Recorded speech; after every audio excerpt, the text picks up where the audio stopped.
वर्तमान पीढ़ी को अपने इतिहास के साथ जोड़ने के उद्देश्य से प्रारंभ किया था। हम सब जानते हैं कि सैकड़ों वर्षों की गुलामी की पीड़ा को समाप्त करके जब ये देश 1947 में स्वतंत्र हो रहा था, जिसके लिए अनगिनत बलिदान हुए,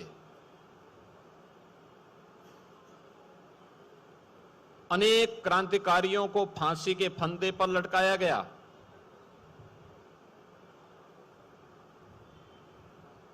देश के स्वतंत्रता संग्राम सेनानियों को अमानवीय यातनाएं दी गई,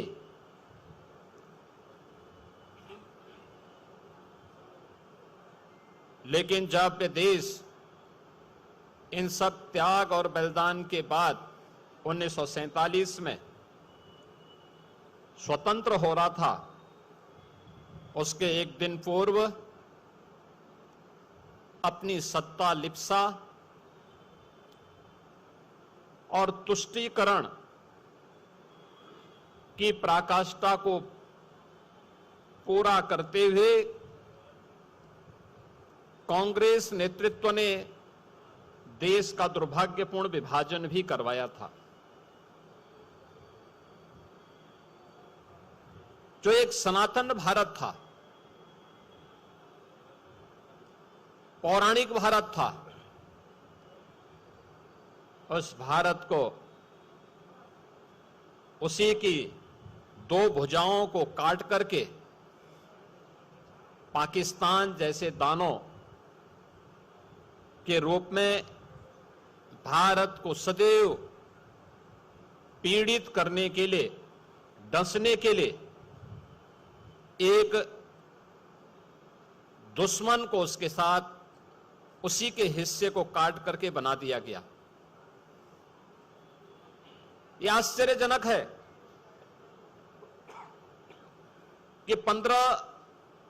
अगस्त 1947 के एक दिन पूर्व जब पाकिस्तान का निर्माण हो रहा था, तो पाकिस्तान बनने के पूर्व कांग्रेस की तुष्टीकरण की नीति के कारण जो दंगे भारत में हुए थे, अखंड भारत में हुए थे, वह दुनिया के इतिहास के अत्याचारों की एक पराकाष्ठा को प्रस्तुत करता है।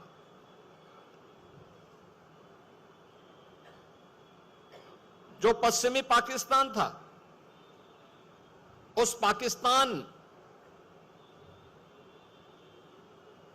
में लाहौर हो या कराची, रावलपिंडी हो या मुल्तान,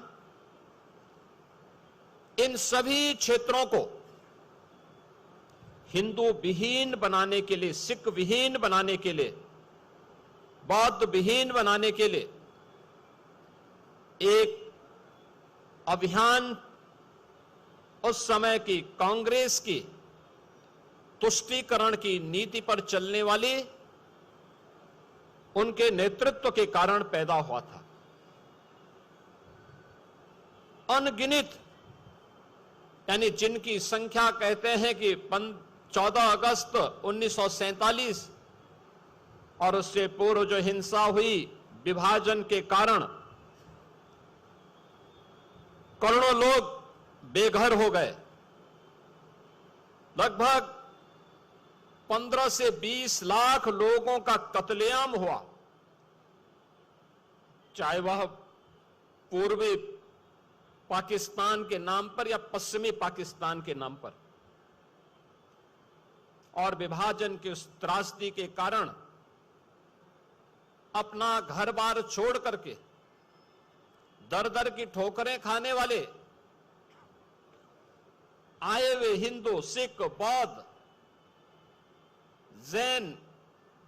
क्रिश्चियन, इन किसी के लिए भी तत्कालीन सरकार ने कोई राहत पैकेज, उनके पुनर्वास, उनकी नागरिकता के लिए कोई पुख्ता व्यवस्था नहीं की। उनके लिए कोई स्मारक नहीं। जिन लोगों ने अपने लोगों को खो दिया, जिन्होंने अपनी विरासत को उस दुर्भाग्यपूर्ण घटना का शिकार बना दिया, उनके लिए न कोई स्मारक, उनके लिए न कोई संग्रहालय, न उनके लिए, उनकी स्मृति के लिए, उन्हें स्मरण करने के लिए तत्कालीन सत्ता प्राप्त करने वाली कांग्रेस ने कोई भी व्यवस्था नहीं दी। हम आभारी हैं प्रधानमंत्री मोदी जी के, जिन्होंने विभाजन की भीषण विभीषिका के शिकार हुए उन लाखों लोगों की स्मृतियों को जीवंत बनाए रखने के लिए 14 अगस्त की तिथि को विभाजन विभीषिका स्मृति दिवस के रूप में आयोजित करने का निर्णय लिया। न केवल ये उनके परिवारजनों के घावों पर एक मलहम लगाने का कार्य किया गया, बल्कि इस देश को, वर्तमान पीढ़ी को उसके इतिहास से अवगत कराने का भी एक अभियान विभाजन विभीषिका स्मृति दिवस के रूप में इस कार्यक्रम की शुरुआत ने प्रारंभ किया। पहली बार हुआ कि विभाजन के शिकार उन लोगों को जो पश्चिमी पाकिस्तानी शरणार्थी के रूप में 1947 से पहले, 1947 के बाद भी जम्मू कश्मीर और देश के अलग अलग भागों में निवास कर रहे थे, उन लोगों को सिटीजनशिप अमेंडमेंट एक्ट के माध्यम से भारत की नागरिकता देने का काम भी देश के यशस्वी प्रधानमंत्री श्री नरेंद्र मोदी जी ने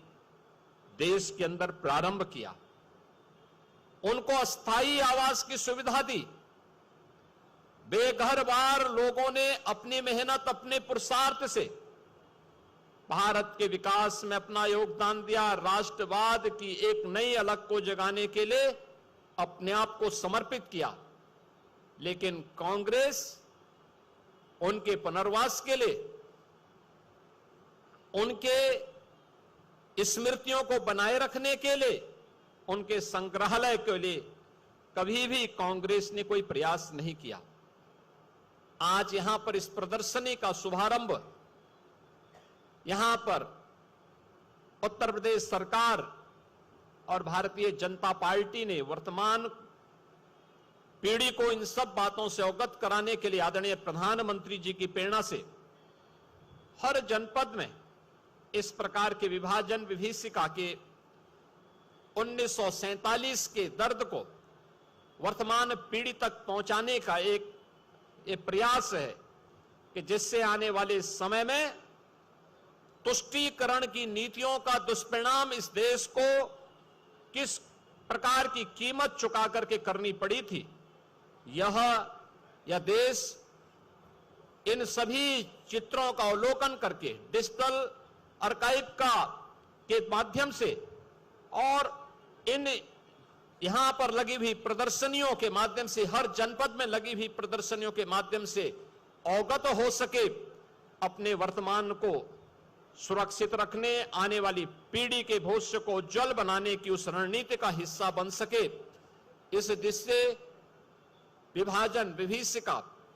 स्मृति दिवस के इस कार्यक्रम के साथ इस प्रदर्शनी का अवलोकन करने, इसका शुभारंभ करने के लिए आज हम सब यहां पर उपस्थित हुए हैं। उन सभी ने, उन परिवारजनों के प्रति जिन्होंने अपने परिवार के सदस्यों को इस भीषण विभीषिका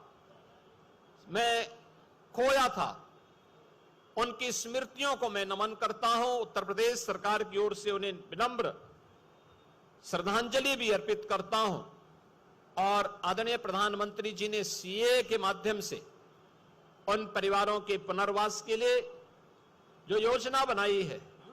उत्तर प्रदेश सरकार ने भी इस बात को सुनिश्चित किया है कि सीएए के अंतर्गत हम उन सभी परिवारों को जो उत्तर प्रदेश के अंदर रह रहे हैं, जिन्होंने विभाजन की त्रासदी या उसके उपरांत पाकिस्तान में, बांग्लादेश में या फिर अफगानिस्तान में उन भीषण यातनाओं को सहने के बाद हिंदुस्तान में शरण ली और सिटीजनशिप अमेंडमेंट एक्ट के अंतर्गत वे पात्रता की श्रेणी में आते हैं, उन सबको जमीन के पट्टे उपलब्ध करवाने, उनके उचित पुनर्वास की व्यवस्था के लिए उत्तर प्रदेश सरकार प्रतिबद्ध है। इस विश्वास के साथ विभाजन विभीषिका के शिकार हुए उन लाखों परिवारों के प्रति, उन लाखों बहनों, माताओं और उन नौजवानों के प्रति, उन सभी नागरिकों के प्रति मेरी विनम्र श्रद्धांजलि है। उनके परिवारजनों के प्रति हमारी पूरी संवेदना है और यह सरकार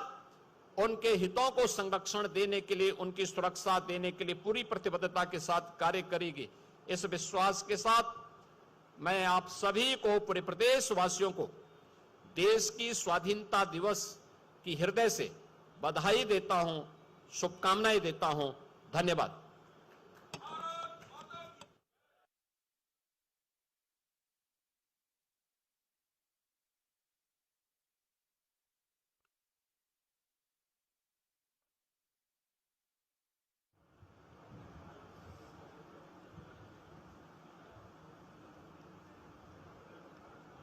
आज पूरा देश 14 अगस्त 1947 के उस भीषण त्रासदी का स्मरण कर रहा है जिसे